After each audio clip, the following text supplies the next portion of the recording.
Sabi ko na nga ba, dito ka lang nagtatagong halimaw ka. Hindi mo talaga kami matatakasan. Tay!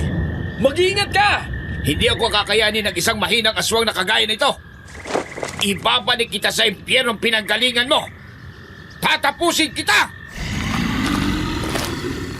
Tay! May paparating pa na isang aswang!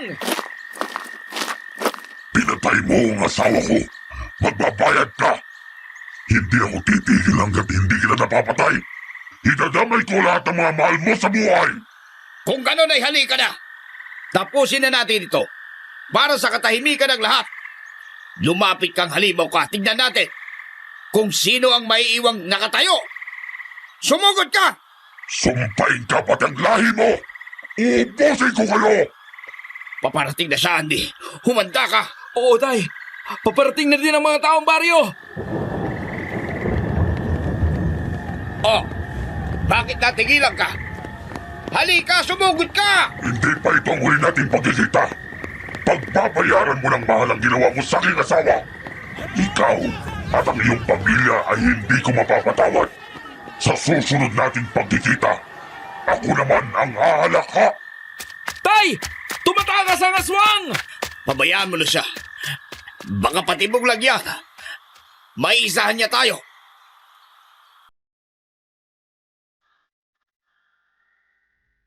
Magandang araw sa iyo, Madam Venus. Alam mo bang habang nakikinig ako ng bago mong upload, ay sumagi sa aking isipan ang aking Lola Celia. Naaalala ko pa noong mga bata pa kami. Kapag sumasapit na ang gabi, ay palaging sinasabi ni Lola Celia na pumasok na kami sa loob ng bahay. Kung hindi, ay kakainin kami ng mga aswang na gumagala. Iyon ang palagi niyang panakot sa amin. At kapag nasa loob na kami ng bahay, ay ikukwento na niya sa amin ang kanyang karanasan kasama ang kanyang pamangkin na si Tio Andy. Maraming taon na ang nakaraan. Ako nga po pala si Maria. Edad 45 anyos at tubong Zamboanga pero lumaki sa Capiz.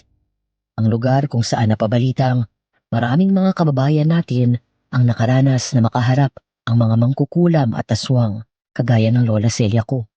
Ang taong kumupkup sa akin at sa aking ina noong walang-wala kami. Ikaw, kaibigan, naniniwala ka ba sa kulam? Naniniwala ka ba sa aswang? Naniniwala ka ba na hindi lahat ng taong tinulungan mo ay matutulungan ka rin sa panahon ng iyong kagipitan? At naniniwala ka rin ba na ang mga sanggol minsan ay mayroong nakikita na hindi natin alam kung ano at kung sino? Halika at pakinggan mo ang kwentong ibabahagi ko.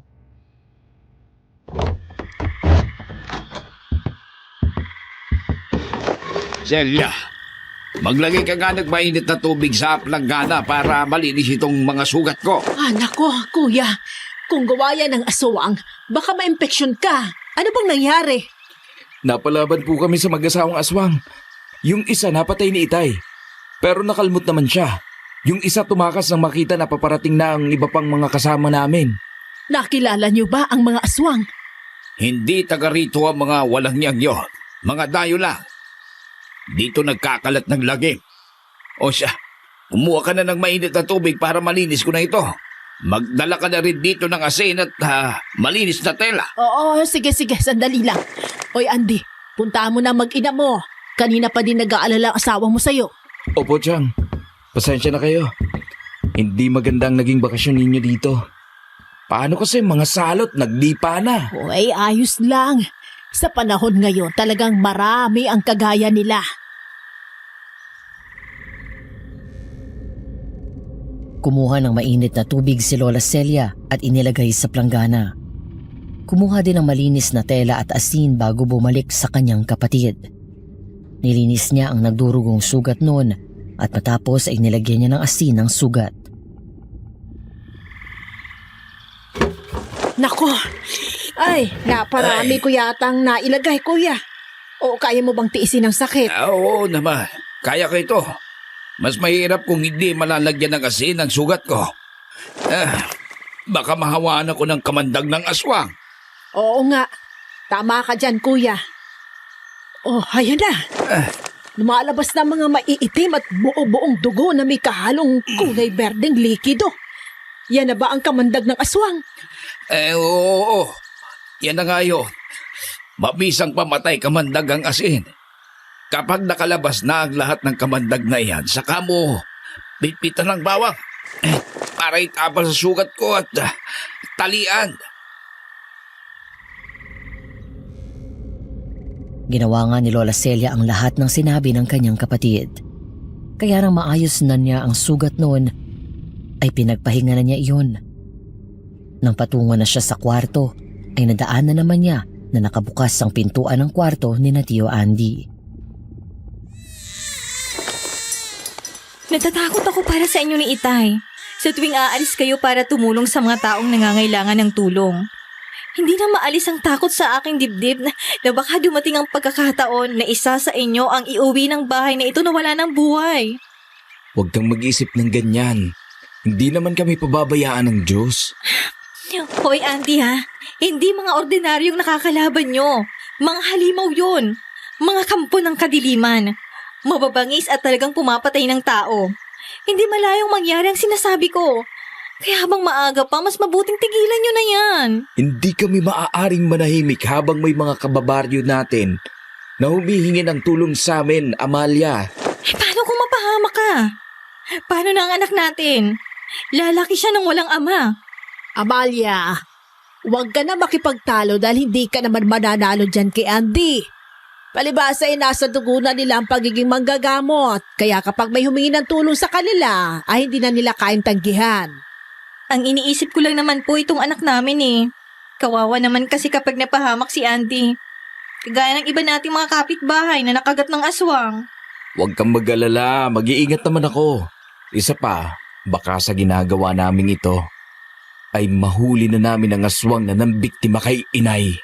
Eh di makakaganti na rin kami. Ikaw na rin ang nagsabi na hindi niyo nakilala ang aswang na nakabiktima sa inay mo. Ilang taon ang nakakaraan. Hindi mo ba naisip na baka matagal na kayong nakaganti kasi marami na kayong aswang na nahuli at napatay? Hindi mo rin ba naisip na ang mga yon ay meron ding mga pamilya na nagagalit sa inyo at naghihintay lang ng tamang pagkakataon para gumanti? Hindi na matatapos ang gantihan nyo, Andy. Hayaan mo, Amalia. Kapag tahimik ng ating lugar, mananahimik na rin kami ni Itay.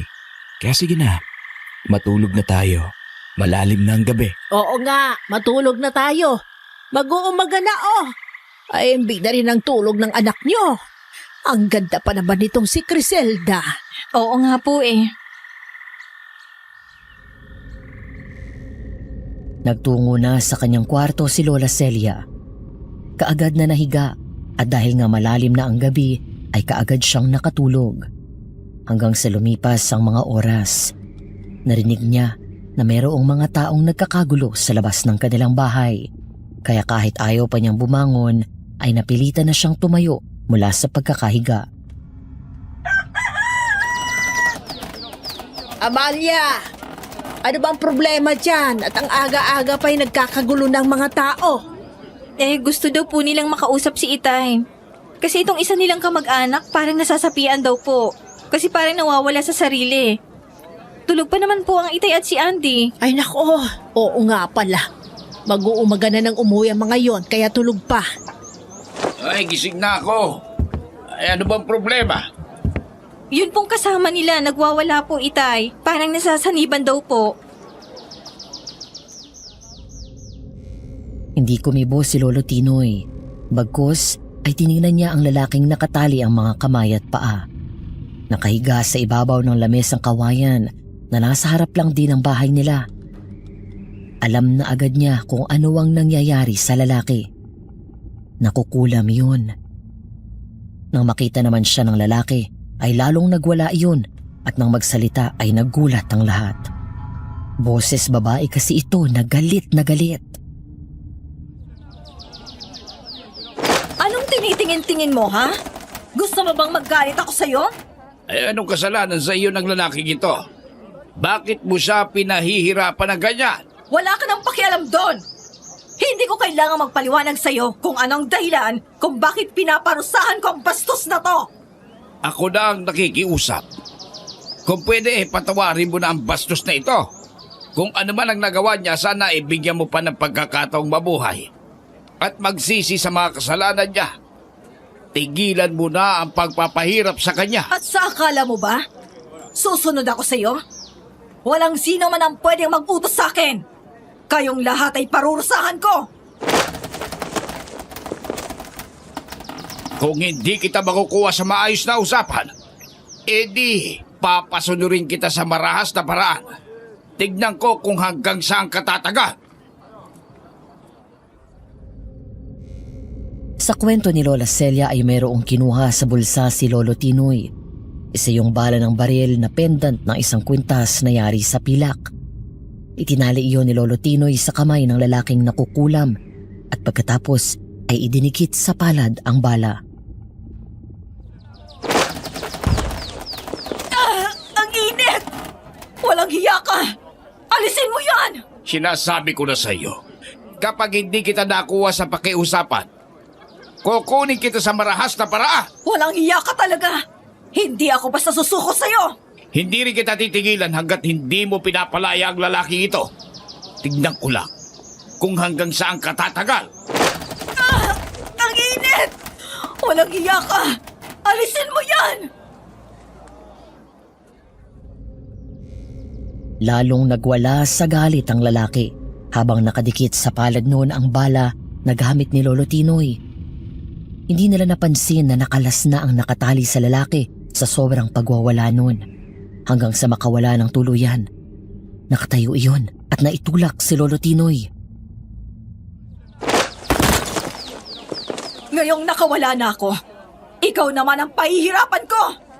Nako, pinapahirapan mo lang ang sarili mo. Kung sakit talaga ng katawan na gusto mo, ay ibibigay ko yun sa iyo. Ikaw ang pahihirapan ko! Babaliin ko ang leeg mo! Kuya, mag-iingat ka!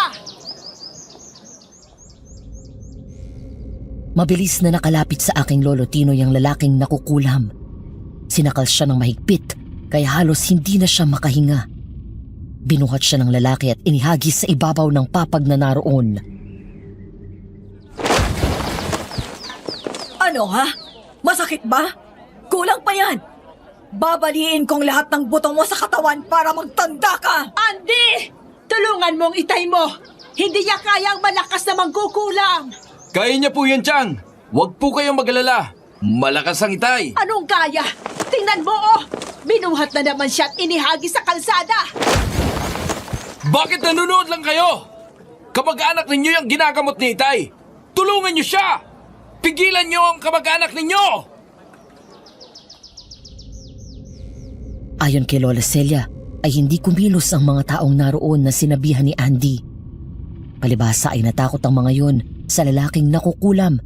Kaya sa halip na tulungan si Lolo Tinoy ay naglayuan pa ang mga iyon sa takot na sila ang pagbalingan ng lalaking nakukulam.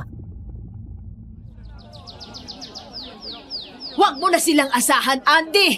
Ikaw na ang tumulong sa iyong itay! Yun nga po ang gagawin ko.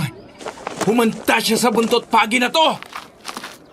Istorbo ka sa pamamahinga ko. Tapusin na natin ito! Etong para sa'yo! Ah! Walang hiya kang lalaki ka! Ikaw naman ang babalian ko ng buto! May sugat lang sa braso ang aking Itay. Kaya ka nakalamang sa kanya. Pero hindi ibig sabihin ay panalo ka na.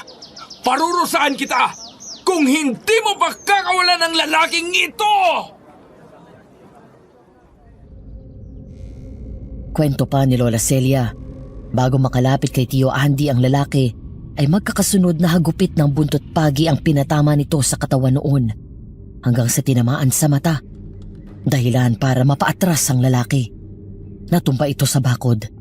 Hindi na kasi makakita ang mga mata nun, lalo na nang ilang ulit pang tumama sa katawan ng buntot pagi at bawat pagtama ay nagiiwan ng latay. Nanalo ka ngayon, lalaki! Pero tatandaan kita! Magbabayad ka sa akin sa susunod!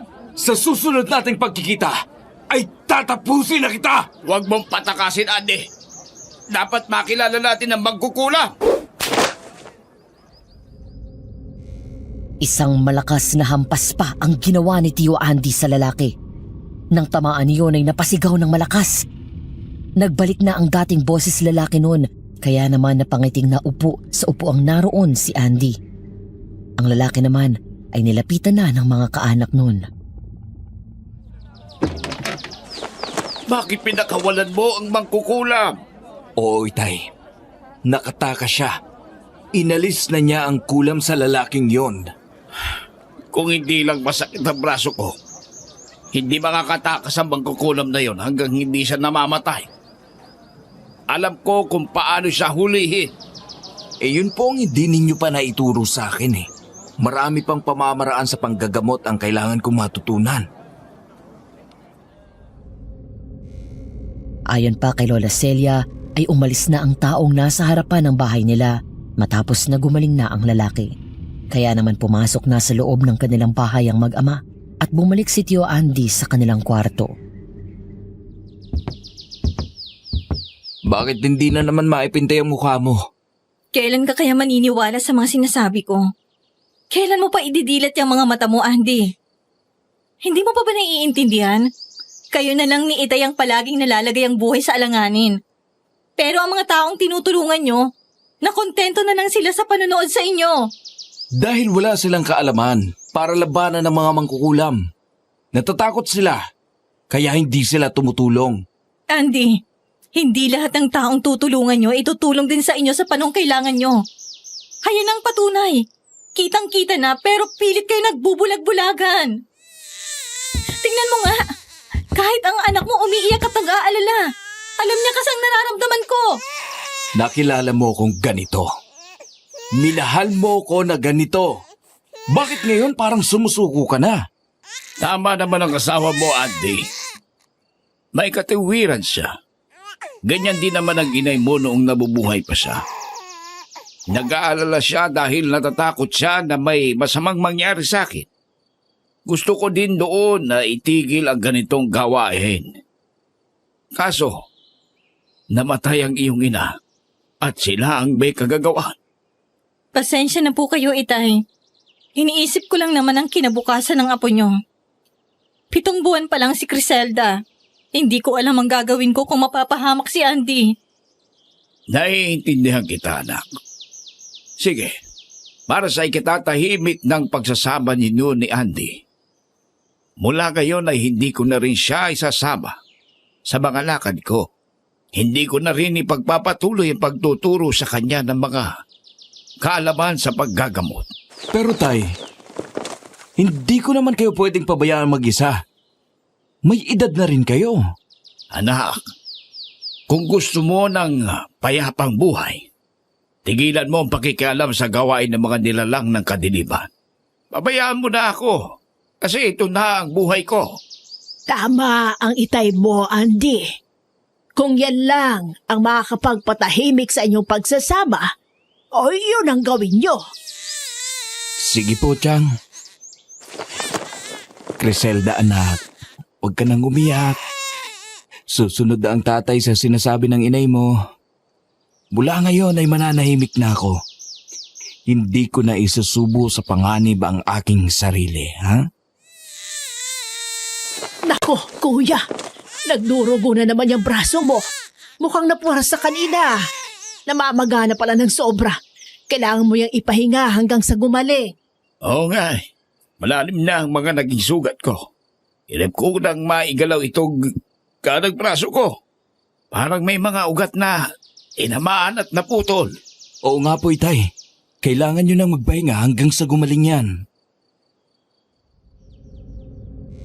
Nang mga sumunod na araw ay lalong namaga di umano ang sugat ni Lolo Tinoy sa braso.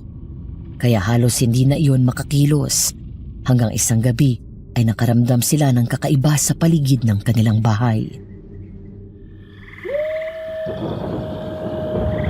Ate, kunin mo ang buntot pagi. Bantayan mo ang mag-ina mo. Bakit po, tay? Mayroon po bang problema? Hindi ko gusto ang alulong ng aso at huli ng ibon. Alam ko ang mga aswang ay mayroong mga alagang ibong itim. At iyon ang ginagamit nila para masubaybayan ang mga gusto nilang biktimahin. Oo nga. Kakaiba ang alulong ng aso. Parang natatakot sila. Kapag ganyan daw meron silang nakikita na kakaiba. Tama ang kutob ko. Tayo ang gustong salakayin ngayon ng aswang. Ang lakas naman ng loob niya. Hindi ba niya alam ang tungkol sa atin? Maaring alam niya na sa ngayon ay mahina ako dahil sa aking sukat. Yun ang sasamantalihin nila para makaganti. Kaya humanda kayo. Sige po, Itay. Nakahanda naman kami na tulungan kayo. Siyang, kayo na po munang bahala sa aking anak. O sige, dito lang kami ng bata sa kwarto. Nang kalungin ni Lola Celia ang sanggol, ay kinuha ni Tia Amalia ang buhong sibat na naroon. Buntot pagi naman ang hinawakan ni Tio Andy at itak ang kay Lolo Tinoy. Andy, bantayan mo ang bitnana. Kami ni Amalia sa pintuan. Opo, Itay. Magkakasunod na kalabog pa sa paligid ng bahay ang kanilang narinig. At pagkatapos nun ay katahimikan. Kaya marahang sumilip sa bintana si Lolo Tinoy kung saan natanaw na sa tarangkahan ng kanilang bakuran nakatayo ang isang malaking asong itim. Nasa labas ang aswang. Parang hinahamon ako ng walang hiyang. Huwag na kayong lumabas, Itay. Hindi niyo siya makakayang harapin sa ngayon. Kasi namamagapang sugat ninyo. Alam ko yun. Kaya hindi ako magpapadala sa hamon niya. Pabayaan natin siya ang pumasok dito. Umalis na po dun sa dating pwesto ang aswang. Sa palagay ko, hindi yan papasok dito. Alanganin din siya kasi alam niyang nakahanda tayo. Lumayo kayo sa bintana. Traidor ang mga yan. Tumahimik naman na ang paligid ng bahay. Kaya inisip nila na baka umalis na ang aswang. Ngunit hindi pala. Dahil nang umiyak ang sanggol na hawak niya, ay kasabay noon ang pagbalya ng aswang sa dingding ng kwarto na yari lamang sa lawanit at kahoy kaya nawasak iyon. Nandito ang aswang! Tulong! Ate! Kuya Tinoy! Nandito ang aswang! Saklolo! Giselia! Hindi mo makukuha ang anak ko! Magdaraan ka muna sa ibabaw ng aking bangkay! Ayon kay Lola Celia, ay nagawa niyang makatakbo palabas ng kwarto kaya si Tio Andy ang nasa lubong ng aswang. Ilang ulit nitong hinagupit ng hawak na buntot pagi ang aswang. Inindano ng sakit na likha ng buntot pagi. Subalit matindi ang galit nun kaya dinampan ito si Tio Andy at nagpambuno sila. Iyon naman ang sinamantala ng kanyang asawa para sibatin ang likuran ng aswang. Walang hiya kang halimaw ka! Layuan mo si Andy! Sige, Amalia! Ibaon mo ng husto ang sibat! Mamamatay kang hayop ka! Tumagos ang sibat sa katawan ng aswang. Dahil doon ay nakaramdam ito ng panghihina, kaya nagmamadaling tumakbo palabas ng bahay. Kaagad naman itong sinundan ni na Andy at Lolo Tinoy. Ikaw na rin ang humanap ng kamatayan mong halimaw ka. Tapusin na natin siya, Itay! Bago pa makabawi ng lakas! Akin ang itak! O sige, ikaw na ang bahala sa kanya. Pagsisisihan mong pagsalakay sa amin! Tapos ka nang walang iyaka! Sa pagpapatuloy ni Lola Celia, pinakala raw nila na isa lang ang aswang na sumalakay sa kanila para gumanti. Ngunit hindi pala. Dahil meron pang natitira na dalawa, kabilang si Mang Crisanto at isa pa. Alam ko na darating ang oras na ito. Babalikan mo ko, kaya hindi na ako nagugulat pa. Gusto mong samantalahin ang pagkakataon dahil alam mong mahina ang aking mga kamay. Pero hindi ko ganoon kadaling ibibigay sa iyo ang buhay ko. Talagang matalas ang utak mo. Alam mo ang nasa isipan ko. Kaya bago matapos ang gabing ito, tatapusin na kita. Baka nakakalimutan mo na nandito ako para tulungan ang itay ko. Kaya asahan mo na, hindi madali ang gusto mong mangyari! Baka nakakalimutan mo rin, bata. Hindi ako nag-iisa. Hindi ako maglalakas loob pumunta dito. Kung mag-isa lang ako.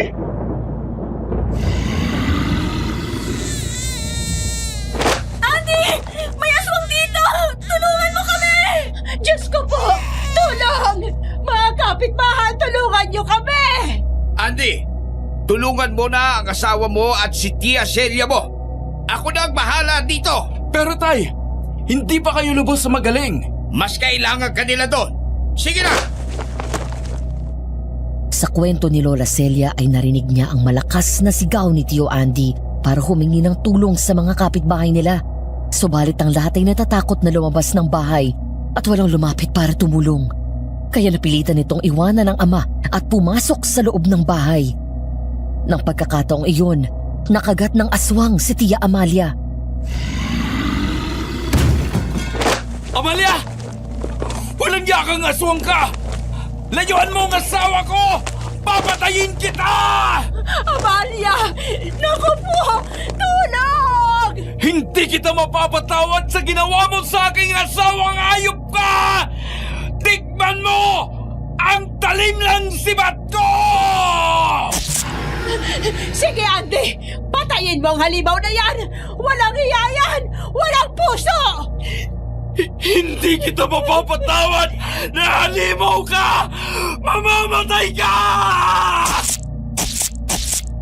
Sa sobrang galit ni Tio Andy, ay ilang ulit na sinaksak nito ng sibat ang aswang hanggang sa mapatay iyon. Sakalang nilapitan ng agaw buhay na asawa. Amalia, lumaban ka! Dadalhin ka namin sa ospital!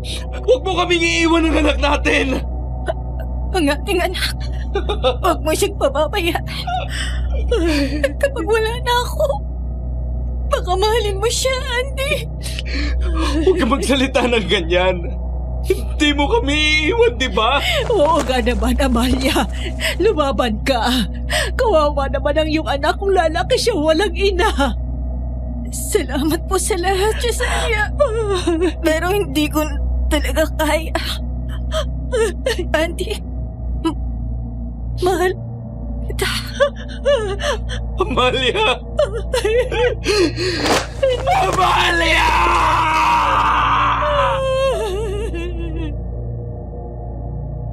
Nang matiyak ni Tio Andy na patay na ang asawa, ay napatingin siya kay Lola Celia. Tapos ay naalala niya ang kanyang ama. Kaya hinugot ang sibat sa bangkay ng aswang at lumabas ng bahay kung saan nakita ang matinding labanan ni na Lolo Tinoy at ng aswang. Parehong agaw buhay na iyon. Ang mga kagaya ninyo na kampo ng demonyo ay walang karapatang mabuhay sa mundo! Katapusan mo na!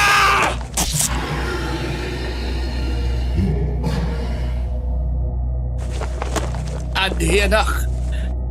Ito na yata ang katapusan ko. Mga kasama ko na rin ang inay mo. Itay! Nawala na si inay! Iniwan na din ako ni Amalia, pati ba naman ikaw? Maging matatag ka. Palagi sa hapon ng buhay, Andy. Mahalin mo ang apo kong si Criselda. Tay! At Celia mo. Huwag mo pababayaan. Huwag sanang maghina ang kalooban mo. Tumulong ka rin sa kapwa mo kung kailangan. Tay, bakit ganoon? Buong buhay ninyo tumulong kayo sa kanila. Bakit ngayong tayo ang nangangailangan? Bakit walang tumulong sa atin? Bakit Itay? Kitang-kita ni Lola Celia habang nakatayo sa pintuan ng bahay ang pagkamatay ng nakakatandang kapatid. Kaya naman galit na galit si Tio Andy habang nakatingin sa papawirin na kung saan nagsasalimbayan ng kulog at kidlat. Diyos ko! Bakit naman ganito? Bakit mo ipinahintulot ito? Ito ba ang kapalit ang pagtulong namin sa mga taong nabiktima nila? Parang hindi ko po kayang tanggapin ito. Tulungan mo po ako! Diyos ko!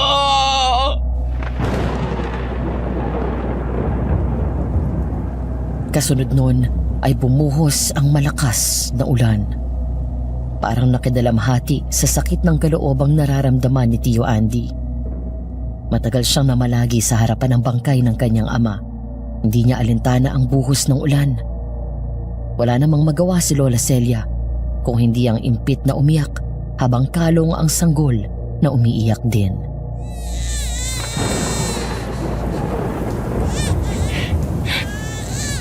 Tia Celia, ang itay ko. Wala na tayong magagawa pa, Andy.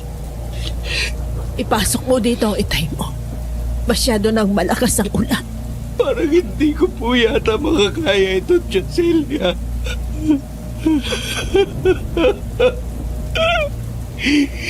Sina Itay at Amalia. Sabay nila akong iniwan. Kailangan mong maging matatag, Andy. Para na rin sa iyong anak. Kawawa naman itong si Crisilda kung panghihinaan ka ng loob.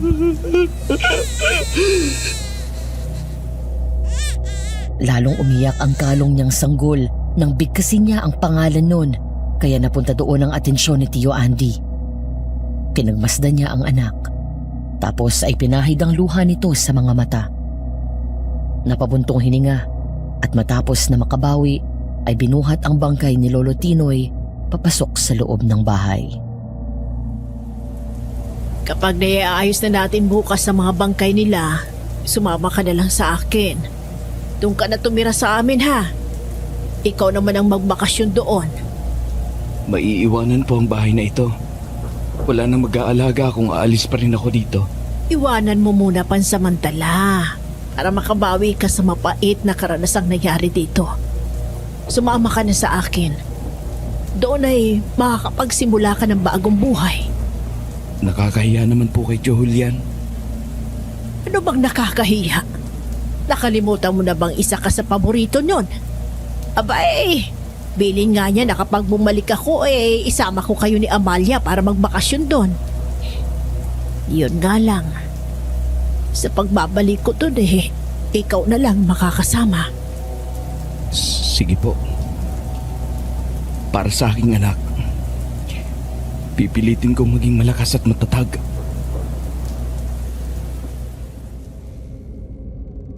Nang sumunod nga na araw ay naghukay na si Tio Andy ng paglilibingan ng kanyang asawa at ama sa sementeryo sa baryo nila. Noon naman dumating ang ilang mga kapitbahay na lalaki para tulungan siya. Nahihiya ang mga yon na umaming natakot lumabas para tumulong, lalo na nang makitang nakahandusay na si Mang Tinoy. Pero waring bingi na siya sa paliwanag ng mga iyon.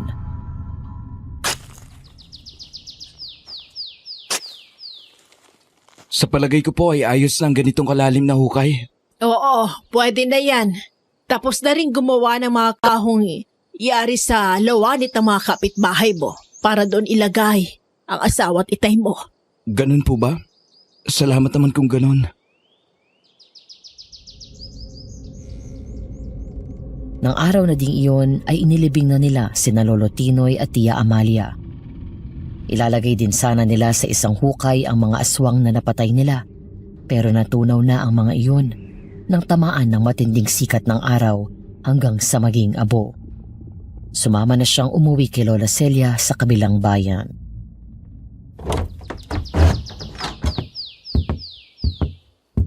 Hoy, Ande! Mabuti naman at pinagbigyan mo ang hiling ko na sumama ka kay Cecilia mo. Pabalik dito. Halika, pumasok ka. Maupo ka dito. Oo nga po, Julian. Sa palagay ko, matatagalan ang pagbabakasyon ko dito sa inyo. Aba, mas lalong maganda kung ganon. Magkakasama tayo ng matagal. Kumusta naman ang Kuya Tinoy? Tsaka ang asawa mo, bakit hindi mo isinama? Ha? Kasi po wala na sila. Anong ibig mong sabihin na wala na sila? Mahabang kwento, Julian. Hayaan mo muna magpahinga kami at mamaya ay ako nang magkikwento sa iyo. Nagugutom na kami ni Andy. May pagkain ba dyan? Bay, meron naman. May kanin dyan at adobong sitaw. May nilagang kamote at mais din. Ako siya. Alika na, Andy. Kumain na muna tayo habang tulog pa yung anak mo. Ibaba mo na lang muna sa papag para makapagpahinga ka. Sige po, Tia Celia. Sa pagpapatuloy ni Lola Celia, ibinaba ni Tio Andy ang kalong na sanggol sa papag na malapit sa bintanang nakabukas, kung kaya pumapasok doon ang sariwang hangin. Nang mapatingin siya sa labas ng bahay, ay isang babae ang nakita niyang nagdaraan. Napatingin din iyon sa kanya. Oy, Andy, halika na. Kumain na tayo habang mainit pa tong kanin. Oh, teka, sino bang tinatanaw mo dyan? Halos mabali na yung leeg mo katatanaw. May babae po kasing dumaan. Maganda siya pero medyo morena. Mahaba po ang buhok. Tasan ba? Wala na po eh. Malayo na. Napansin ko lang kasi yung mga tingin niya sa akin. Parang kakaiba eh. Nakoy, dapat masanay ka na. Ganyan talaga ang mga tao dito kapag nakakakita ng dayo. Kung makatingin may para kang kakainin ng buhay. Kaya pala ganun ang tingin niya sa akin. Oo, tama ang tsasilya mo. Lalo na kapag magandang lalaki na kagaya mo ang napapadayo dito. Naku, talaga naman. Oh, tingnan mo na. Pati ang anak mo ay natatawa sa sinabi ko. Aba, gising na palang anak ko. Kanina lang ay himbing na himbing ng ibaba ko sa papag eh. Ganyan talaga ang mga bata. Minsan saglit lang matutulog tapos magigising. Mabuti nga't hindi umiiyak. Tingnan niyo, Tia Celia. Tuwang-tuwa siya na para bang may kumakausap sa kanya. Aba, ay oo nga. Sandali nga't kukunin ko. Oy, bakit tuwang-tuwa ang baby naming maganda? Oh, ba't ngayon naman bigla kang tumahimik? Nako, ayaw makita ang pagmumukha mo kaya biglang tumahimik. O tingnan mo, natulog ulit. Parang napagod ka tatawa, kaya natulog na. Oo nga po, natulog na ulit si Criselda. O siya, ilalapag na ulit kita ha. Matulog ka muna. At kami naman ang itay mo ay kakain muna.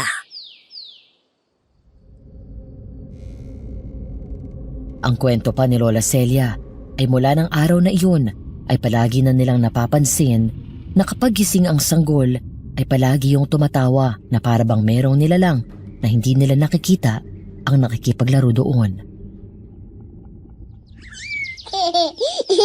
Oh, kayo na naman ang anak mo, Andy. Panay na naman ang malakas sa pagtawa. Para may kinakausap, oh. Oo nga po eh. Kaya nga kapag nakikita kong masaya siya, nakakalimutan ko kahit papanong nangyari sa buhay ko. Tama ka. Nandito ka na sa lugar namin kaya sana pilitin mo makabangon sa pagkakalugmok. Para na rin sa iyong anak. Yun nga pong ginagawa ko. Sige po, kunin ko lang si Criselda at tatambay kami sa harapan ng bahay. Kinalo nga ni Tio Andy ang kanyang anak at naupo siya sa upuang kawayan sa harapan lang ng bahay ni Lola Celia. Noon naman niya nakitang muli si Gina, ang magandang babaeng nakita niya kanina. Pero sa pagkakataong ito ay hindi lang siya tinitigan ni Gina. Nakipagkilala pa ito sa kanya. Ilang araw na kitang napapansin dito. Kamag-anak mo ba si Aling Celia? Oo. Tsahin ko siya. Nagbabakasyon lang ako dito. Ganun ba? Ang ganda naman ng sanggol na yan. Sobrang nakakatuwa siya. Oo, anak ko. May asawa ka na pala? Biyudo na. Kamamatay lang ng asawa ko. Kaya kaming dalawa na lang ng anak ko ang magkasama. Ganun ba? Kung ganun pwede ko pala silang samahan. May sinasabi ka ba? Ah? Para kasing narinig ko na may binubulong ka. Oh, Ang sabi ko lang, pwede ko kayong samahan na mamasyal sa mga lugar dito kasi kabisado ko. Ako nga pala si Gina. Andy naman ang pangalan ko. Salamat naman kung ganun, Gina. Palagay ko ay mawiwili akong magbakasyon dito kasi mababait ang mga taga rito. Hindi lang mabait, Andy. Mapagmahal din na kagaya ko. Aba, nandiyan ka pala, Gina. Bakit hindi ka muna tumuloy at nang makapagkape tayo? Naku, wag na po, Aling Celia. Napadaan lang po ako. Nakita ko lang itong mag-ama na nakatambay dito kaya nakipagkwentuhan ako. Ay, nagkakilala na pala kayo. Opo, Chang. Siya yung sinasabi ko sa inyo na nakatingin sa akin noong unang araw na dumating ako rito. Oo, ganun lang talaga ako kapag may bago mukha dito. Alam mo kasi ang lugar namin minsan tahimik, minsan magulo, lalo na kapag merong bagong dating dito. Anong ibig mong sabihin na minsan tahimik, minsan magulo? Ang ibig sabihin ni Gina, kapag may bagong lipat dito ay nagkakaroon ng kaguluhan. Natatakot ang mga tao kasi lahat ng lumilipat dito ay namamatay sa hindi malamang kadahilanan. Katulad na lang nung mag-asawa doon sa dulo ng baringo ito. Yung babaeng buntis, dinugo at namatay. Yung lalaki naman parang natuklaw ng ahas, may kagat sa liig. Mahirap din po palang mabuhay ng tahimik dito sa lugar ninyo? Kagaya ng sinabi ko, kapag may mga bagong lipat lang nangyayari mga ganon. Kaya nung isang araw pa kita gustong sabihan na mag-iingat ka kasi bagong lipat ka dito. Magulo na sa lugar na pinanggalingan ko. Umalis ako doon para sana magkaroon ng katahimikan. Kaso lang mukhang malabo yatang mangyari yon. Kung hanggang dito pala ay susundan ako ng kaguluhan. Base sa kwento mo, sa tingin ko ay aswang ang pumatay sa mag-asawa na yon. Yun din ang paniniwala ng mga taga rito. Aswang ang pumatay sa kanila. Hindi nila kabisado ang lugar na to kaya hindi sila naging maingat. Sinamantala yun ng aswang kasi nga walang nagbigay ng babala sa kanila. Hindi kagaya mo ngayon na makakapag-ingat ka na kasi nasabihan na kita. Salamat sa paalala, Gina. At iyon na nga ang naging simula ng palaging pagkikita ni na Gina at Tio Andy. Lumipas ang ilang mga araw at linggo. Nahulog ang kalooban nila sa isa't isa hanggang sa maging magkasintahan sila. Kaya madalas na pumupunta sa bahay ni Lola Celia si Gina. Julian! Anong nangyayari? Bakit nagkakagulo ang mga tao? Si Baste, bigla na lang nagwala at nanghabol ng itak. Nababaliw na yata. Baka naman nalasing lang, Chong. Hindi yun umiinom. Sa tingin ko ay nakulang. Kasi ay wala na siyang kakilala. Pati nga yung anak niyang babae hinamol ang taga. Naku, pambihira naman. Pumasok na tayo sa loob. Baka pati ikaw habulin nun. Madamay pa tong si Criselda. Oo nga, tayo na. Nagmamadali nga silang pumasok sa loob ng bahay. Isinara nila ang pintuan ng bahay at sumilip na lang sa bintana para makita ang nangyayari sa labas. Noon lumapit sa kanila ang anak ni Mang Baste at humingi ng tulong. Pero umalis din kaagad nang makitang paparating na ang ama. Andy, hindi ba't marunong kang manggamot? Bakit hindi mo tulungan si Baste? Opo, Chong. Pero hindi po masyado kasi hindi na naituro sa akin ni Itay ang iba-ibang pamamaraan niya sa panggagamot. Kasi nga, ay ayaw ni Amalia. Gusto niyang talikuran ko na ang ganong bagay para mabuhay ng tahimik. Naku, sayang naman Andy. Kung natutunan mo sana ang panggagamot, edi sana matutulungan mo si Baste ngayon. Gina, buong buhay ni Itay ay inubos niya sa pagtulong sa aming mga kalugar. Pero nang kami na ang mangailangan ng tulong, pinabayaan naman nila kami. Kaya namatay ang Itay at ang aking asawa. Nakakalungkot dahil hindi pala lahat ng natulungan mo ay tutulungan ka rin. Pero maganda nga rin sana kung naturuan ka ng Itay mo para sa mga ganitong pagkakataon, Andy. Nako, tahanan ako. Hindi na babalik sa dating gawain ng tatay, ha? Halika nga, pakis na lang ako. Sa kwento ni Lola Celia ay hinawakan ng sanggol ang mukha ni Tio Andy habang patuloy itong umiiyak. Nakita rin niya na parang natulala si Tio Andy habang nakatitig sa sanggol. Nang bitawan siya ng sanggol ay tahimik yung naupo sa silyang naroon. Andy, may problema ba? Ha? Wala, Gina. May naiisip lang ako. Chang, kalungin niyo nga po si Criselda at samahan ninyo ako sa labas. Pero kalong-kalong na siya ni Gina.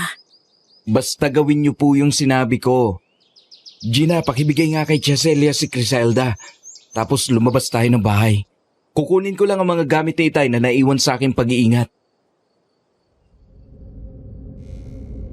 Nagmamadali di umano si Tio Andy na kinuha sa kwarto ang mga kagamitan sa panggagamot na naiwan ng kanyang ama. Buntot pagi at ang kwintas na mayroong bala ng baril. Matapos ay lumabas sila ng bahay. Nakita nila na tinataga ni Baste ang bawat bakod na madaanan. Manong Baste! Itigil mo na yan. Alam ko naman na hindi mo gusto ang ginagawa mo. Umalis ka sa daraanan ko. Baka tagpasin ko ang leg mo. Kung gano'n ay kumpirmado nga na nakukulam ka. Hindi mo yan boses! Hoy! Pangit na matandang mangkukulam! Tigilan mo na ang ginagawa mo! Ayaw kong magkasakitan tayo! Palagi ka na lang nakikialam sa mga gawain ko. Hanggang dito pa naman sinusundan mo ako? Kung magsalita ka, parang nagkita na tayo ah. Saan dako at kailan? Ipapaalala ko sa'yo habang tinatagtad ko ang katawan mo. Galit na sumugod si Mang Baste. Magkakasunod na taga ang ginawa pero ang lahat ng iyon ay nailaga ni Tio Andy at minsan ay ginagamit niya ang hawak na itak para ipangsalag at ihampas ang buntot pagi na hawak naman ng kabilang kamay. Kaya ilang beses tinamaan si Mang Baste. Muli itong natumba sa bakod na kawayan ng tadyakan ni Tio Andy. Walang hiya ka talaga! Nakakarami ka na ng kasalanan sa akin! Huhubaran na kita ng maskara ngayon! Malalaman ng lahat kung sino ka! Kaya kapag nakilala ka namin, yun na ang katapusan mo! Hindi mo yan magagawa! Tatanggapin kong muli ang pagkatalo ko sa'yo. Pero wag kang magsaya. Dahil darating din ang oras ng tagumpay ko! Tatakasan mo na naman ako. Hindi mo na yun magagawa ngayon. Halika dito! Itatali na kita para hindi ka na makawala! Pero kagaya ng inaasahan, kapag ang mangkukulam ay pinakawalan na ang taong kinukulam, bumabalik sa normal na pag-iisip ng taong iyon.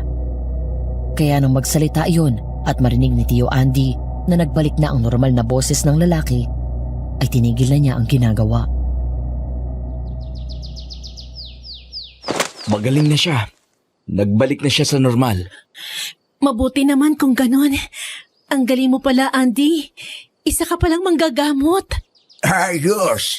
Meron ang magagamot sa lugar natin. Kaya kapag merong problema na kaya niyan, meron ang tutulong sa atin. Chong Julian, ngayon ko lang po yan gagawin kasi kailangan. Pero hindi po ibig sabihin ay patuloy ako manggagamot. Kagaya po ng aking sinabi ay hindi ko po natutunan ang mga pamamaraan ni Itay bago siya namatay. Hindi, nasa dugo mo ang pagiging magagamot. Kaya alam ko nakakayanin mo ang lahat ng hamon sa iyo. Tingnan mo nga, nagawa mong matalo ang mangkukulam na sumapi kay Baste nang gano'n na lang kadali. Tama ang Tio Julian mo. Magtiwala ka lang sa iyong sarili. Masarap ang pakiramdam kapag nakakatulong sa kapwa, hindi ba? Ayaw ko lang kasi maulit ang nangyari kina Itay at Amalia. Ayokong marami ang magagalit sa akin na mga kagaya nila. Alam namin yun, Andy. Pero siguro ay inilaan ka talaga para sa ganyan. Hindi na kumibo si Tio Andy. Nilapitan na lang nito ang sanggol na kalong ni Lola Celia at kinuha iyon. Hinalikan sa pisngi. Kapansin-pansin na muling hinawakan ng sanggol ang mukha ng ama habang tumatawa. Napapangiti naman si Tio Andy na para bang naiintindihan ang sinasabi ng sanggol. Tumatawa na rin itong pumasok ng bakuran nila Lola Celia. Uuwi na po ako, Aling Celia. Pangulyan, pakisabi na lang kay Andy na umuwi na ako. Dadak ko. Salamat, Gina ha. Pasensya na kay Andy at iniwanan ka dito. Baka kasi naguguluhan pa si Andy. Kaya ganon. Naku, wala po yun. Sige po, uwi na ako. Baka hinahanap na po ako ng inay ko. Sige, mag-iingat ka.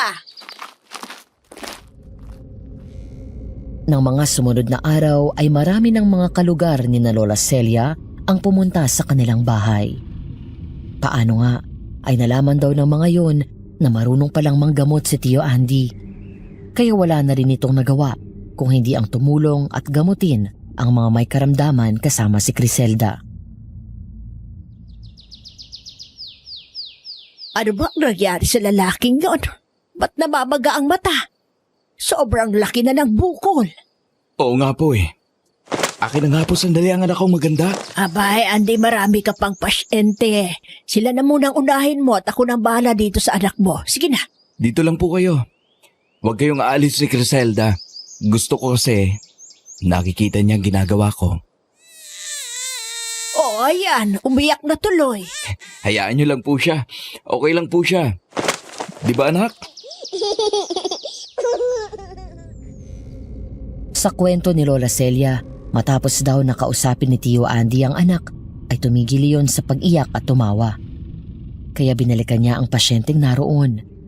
Sinindihan ng kandilang pula, matapos na umusal ng dasal, ay kumuha ng isang puting papel at sinunog. Nang maging abo na yon, ay pinahid sa mukha ng lalaking namamaga ang mata. Sa likod ng bahay mo, ay nagsaboy ka ng mainit na tubig. May nuno kang nasabuyan kaya ang dapat mong gawin ay mag-alay ka doon sa punso ng pagkain at puting manok para patawarin ka at pagalingin. Oh, narinig niyo po ang bili ni Andy ha? Ganun po ang gawin niyo para gumaling na kayo. Sige po, yung susunod. Kanina pa kita hinahanap. Hindi kita makita. Nandito ka lang pala. Ano naman ang problema mo kung nandito ako? Hindi ba sinabi ko sa'yo na dadalawin kita ngayon sa inyo? Bakit ka umalis? Napagod tuloy ako ng paghahanap sa'yo. Kung napapagod ka na, edi sana umuwi ka para magpahinga. Teka nga muna. Bakit bang sungit mo? Ano bang problema mo? Ikaw ang may problema eh. Ilang beses ko nang sinabi sa'yo, tumigil ka na ng panliligaw sa akin. Pero matigas pa rin ang ulo mo. Kasi nga gusto kita eh. Gusto din ako ng inay mo para sa'yo. Pues hindi kita gusto. Kung gusto ka pala ng inay ko, edi kayong dalawa magsama. Isa pa meron na akong nobyo. Nobyo? Pwede ba, Gina? Huwag mo nga akong sabihan ng ganyan sa karamihan ng tao. Nakakaya sa kanila. Totoong sinasabi ni Gina. At ako ang lalaking yon. Ito? Ito yung dayong manggagamot bang pinili mo kaysa sa akin? Gina naman, mag-isip-isip ka nga. Kung akong pipiliin mo, mas mabibigyan kita ng magandang buhay kaysa sa manggagamot na to. Hindi naman sa pera lang liligayang tao eh. Jojo, humanap ka na lang ng ibang babaeng mamahalin. Yung babae na kaya ka rin mahalin kasi hindi ko kayang ibigay yun sa'yo. Si Andy mahal ko. Oh, ngayong alam mo ng desisyon ni Gina, umalis ka na. Nakakaabala ka sa ginagawa namin eh. Tingnan mo oh, marami pa kaming kailangang gamutin. Nang makita ni Jojo na lahat ng tao na naroon ay masama ang tingin sa kanya, ay napilitan niyong umalis. Kaya ipinagpatuloy nila Tio Andy ang panggagamot hanggang sa dumating ang gabi. Pumasok na sa loob ng bahay si Tio Andy na kalong ang sanggol. Nang pumasok na rin si Lola Celia sa loob ng bahay at mapadaan sa tapat ng kwarto ni Tio Andy, ay nakita niya na nakabukas ang pintuan ng kwarto kung saan nakita niya na parang kinakausap no ng sanggol na panay lang ang tawa. Kaya naman pumasok na rin siya sa kwarto. Uy, mukhang ang saya-saya ng anak mo ngayon ha. Oo nga po, Tia Celia. Talagang masaya kami ngayon ni Criselda kasi nagawa ko ng maayos ang mga itinuro niya. Anong sinabi mo? Itong si Criselda. Tinuruan ka ng gagawin mo. Tama bang narinig ko? Opo, Chang. Totoo pong narinig ninyo. Paano namang mangyayari yon, Andy? Wala pang buwang ang sanggol na ito. Celia, huwag kayong maingay ha. Mayroon akong sikreto na sasabihin sa inyo tungkol kay Criselda. Anong sikreto? Naalala niyo ba noon na palagi siyang tumatawa na mag-isa? Parang palagi siyang may kinakausap. Ang totoo ay meron po talaga siya. At yun ay ang kaluluwa ng aking itay. Naku po! Diyos ko naman, bata ka! Ay, huwag mo naman akong takutin! Kinikilabutan ako sa mga sinasabi mo! Totoo pong sinasabi ko, Chang. Si Itay ang kalaro niya. At itong mga huling araw, kung napapansin ninyo kapag nanggagamot ako, nilalapitan ko ang anak ko kapag umiiyak siya. Hindi po yun basta umiiyak lang. Nakasanib sa kanya si Itay at itinuturo sa akin ang mga dapat na gawin. Kaya ba, nagagawa mong magamot ang mga taong nagpupunta dito? Opo, Chang. Si Itay ang nagtuturo sa akin sa pamamagitan ni Criselda. Ngayon ba nandito si Kuya Tinoy? Opo.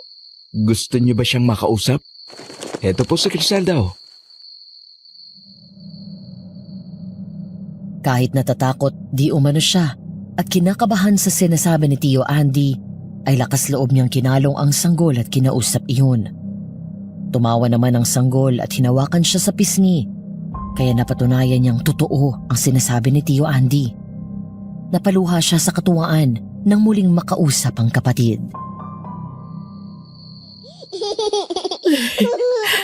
Maraming salamat, Kuya Tinoy.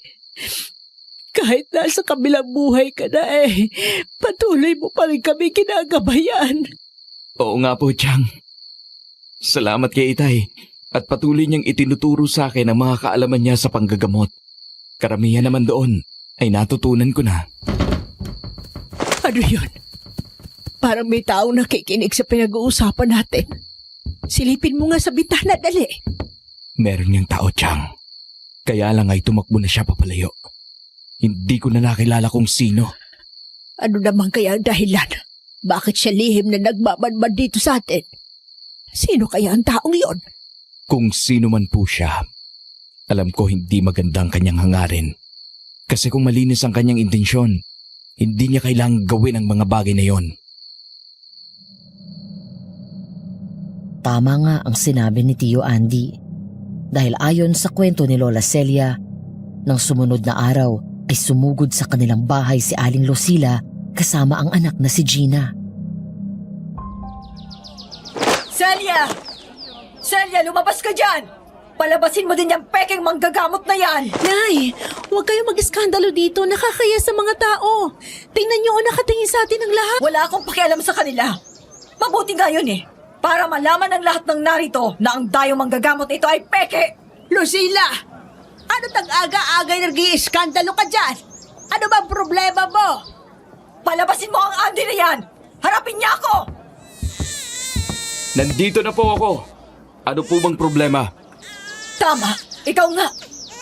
Mas nakakainis ka pala sa malapitan. Sabi ko na nga ba ikaw yon. Teka po.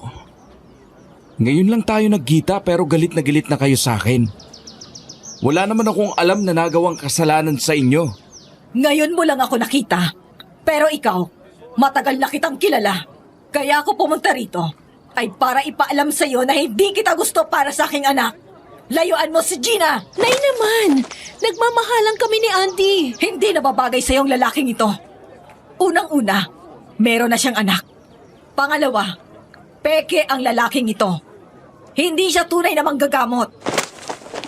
Dahil ang tunay na manggagamot ay ang misteryosang sanggol na kalong niya. Kaya kung napapansin nyo, kapag may nagpapagamot sa kanya, lalapitan muna niya ang sanggol at iiyak naman yon. Pero hindi yon ordinaryong pag-iyak. Nagtuturo na siya ng gagawin. Tama si Aling Lucila. Peke ang lalaking yan. Kitang-kita ko habang kinakausap niya ang sanggol. Narinig ko rin nang magtapat siya kay Aling Celia. Kaya kung ako sa inyo, umuwi na kayong lahat. Jojo, isa ka pa! Pwede ba? Huwag ka na makigulo. Iba talaga ang nagagawa ng inggit. Ano, Jojo? Alam naman natin lahat na gusto mo si Gina, pero dahil sa pamangkin ko ang binahal ni Gina, ay kung ano-anong kwento ang ginagawa mo. Sige nga, anong magagawa ng isang sanggol para manggamot? Sino ba ang gumagawa ng pamamaraan para mapagaling ang mga taga rito? Hindi ba si Andy? At kung totoo man ang sinasabi mo na yon, paano magiging peke ang isang taong nakakapagpagaling ng may sakit? Peke siya kasi dahil sa sanggol. Kaya siya nakakapagpagaling. Kahit ano pang dahilan mo, Julian, ayoko pa rin sa pamangkin mo para sa aking anak. Kaya kung ako sa'yo, payuhan mo na yan na layuan ang aking anak. Sa bagay na yan ay hindi ako pwedeng makialam. Sila lang ang nakakaalam ng kanilang mga damdamin at wala akong nakikitang mali doon. Dalaga ang anak mo at Bruno naman ang pamangkin ko. Mahal ko po si Gina. Kahit anong mangyari, hindi ko isusuko ang pagmamahal na yon.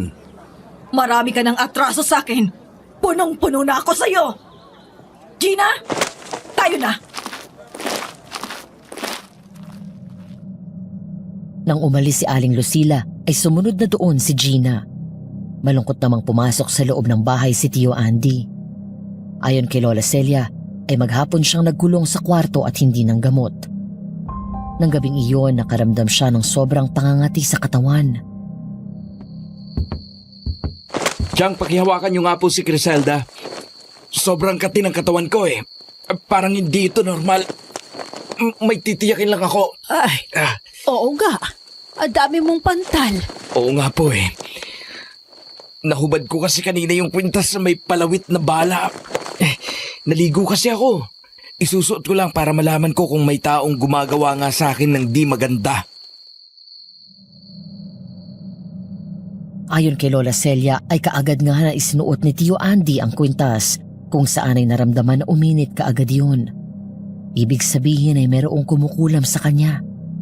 Kaya kaagad niyang nilabas mula sa kahon ang mga kailangan para kontrahin ito. Itay, nandito ka ba sa katawan ng anak ko ngayon? Tulungan mo po ako para makontra ko ang taong kumukulam sa akin. Oh, bakit bigla ka na lang umiyak, Criselda? Oy, tana. Ayos lang po yan, Chang. Nandito po si Itay. At sinasabi niya sa akin ang dapat kong gawin. Ay, ganun ba? Ay, sige lang, kuya. Ituro mo kay Anya dapat niya gawin para makontra niya ang magkukulam. Pinagpawisan ng malapot si Tio Andy habang ginagawa ang mga bagay na itinuturo sa kanya ni Lolo Tinoy na nasa katauhan ng sanggol. Sinindihan niya ang pulang kandila. Matapos ay umusal siya ng orasyon at kumuha ng isang tuyong dahon ng puno na naroon. Itinapat niya iyon sa apoy ng kandila para uminit. Tapos ay itinapal niya sa kanyang noo. Itinali din doon ang isang pulang tela. Kaninong boses yun? Sa mangkukulam, Chang. Natalo ko siya. Ngayon, alam kong nasaktan siya. Pero hindi siya titigil. Nararamdaman ko. Nakilala mo ba kung sino siya? Hindi po eh. Magaling siyang mangkukulam. Hindi siya basta nagpapahuli. Kaya mahirap siyang makilala. Ay, anong nangyayari sa iyo, Julian? Bakit nagwawala ka dyan?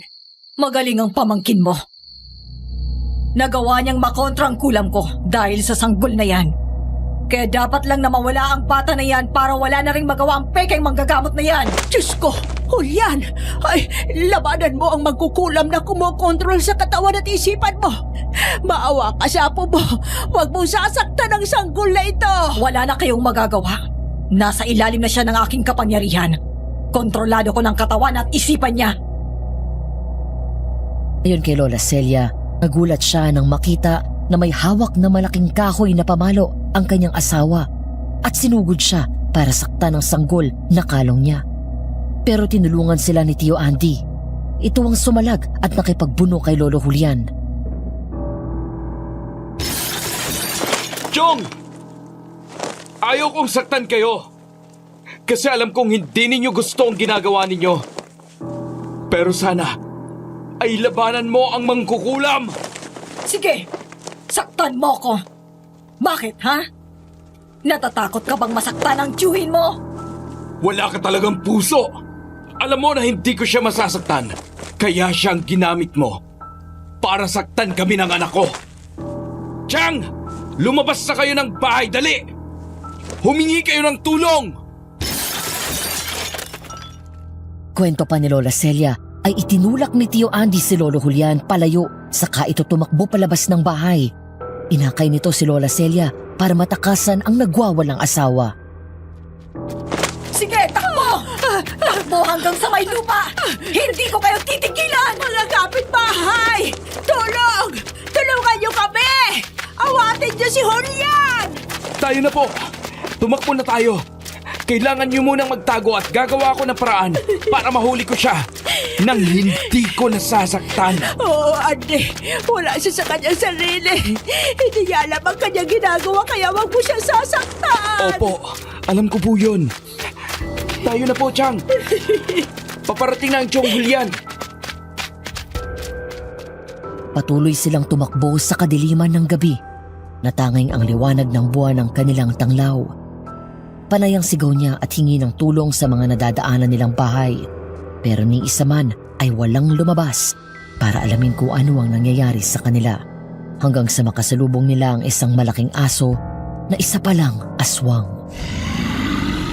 Sasamantalahin ko ng pagkakataon para tapusin ka. Kapag nawala ka, magiging akin na si Gina.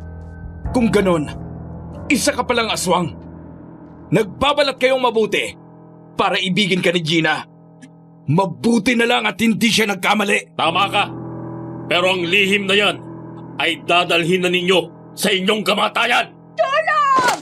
Tulungan niyo kami! Merong aswang dito! Tulong!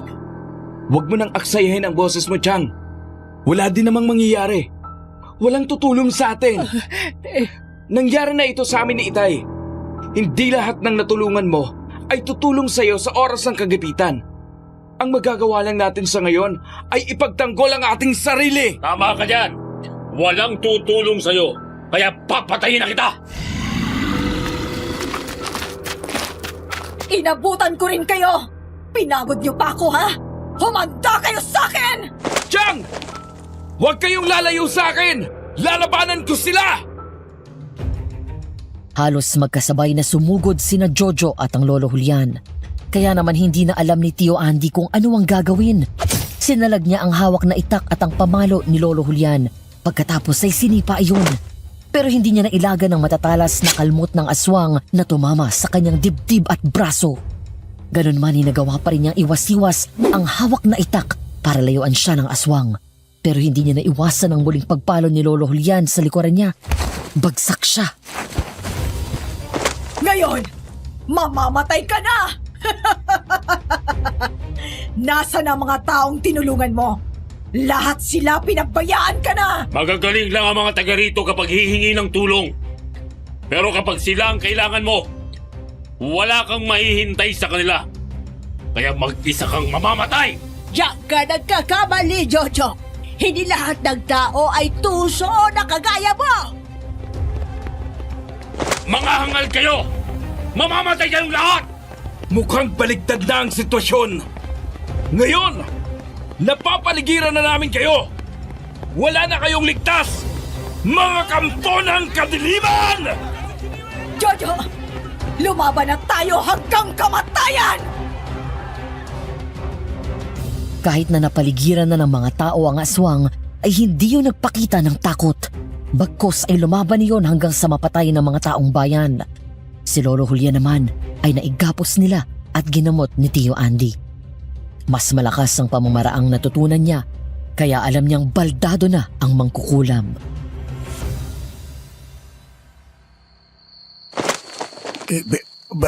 Bakit ako nakagapos, Andy? pwede bang kalagad niyo ako? Nako, ay, magaling na nga ang asawa ko. Ikaw naghayahan. Yan. Ako nga ito. Ano ba? Bakit ako nakagapos? Anong nangyari? Nakulam po kayo. At nakontrol po nyo ng isip at katawan ninyo. Muntik nyo na kaming mapatay, pati si Criselda. Naku, pasensya na. Hindi ko alam ang nangyari. Sa tuwa ni Lola Celia ay niyakap na lang ang asawa. Nang sumikat ang araw ay dumating si Gina.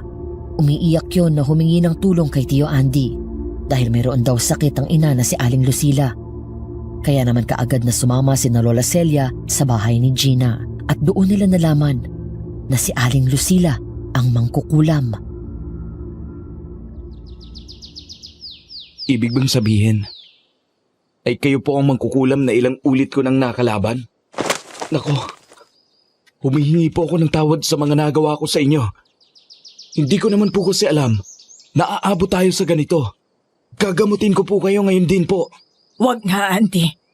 Suko na rin naman ang katawan ko. Siguro ito na rin ang kabayaran sa lahat ng mga kasalanang ginawa ko. Ngayon ko lang naisip na mabuti kang tao. Dahil ilang beses tayong nagkalaban. Pero hindi mo ako tinapos. Sana'y patawarin mo ako sa mga ginawa ko. Magkaiba man po tayo nagdahilan kung bakit nagagawa natin ang mga bagay na yon, ay gusto ko lang pong sabihin na ang panggagamot ay armas, hindi para makipaglaban, kung hindi para tumulong sa nangangailangan. Kaya kapag napagaling ko na ang mga nabiktima ninyo, hindi ko na iniisip na gantihan pa kayo o patayin. Talagang mabuti ang iyong puso. Ngayon, ibibigay ko ang basbas ko sa iyo para alagaan mo ang aking anak na si Gina. Mahalin mo siya, Auntie. Gusto ko ring sabihin sa iyo na walang alam si Gina sa mga ginagawa ko. Inay, gagamutin kayo ni Andy. Gusto ko pa kayong makasama na mahabang panahon. Gina, anak, patawarin mo ako. Mula ngayon, hindi na ako tutol sa pagmamahalan mo. Mabuting tao si Auntie. Kaya mahalin mo siya.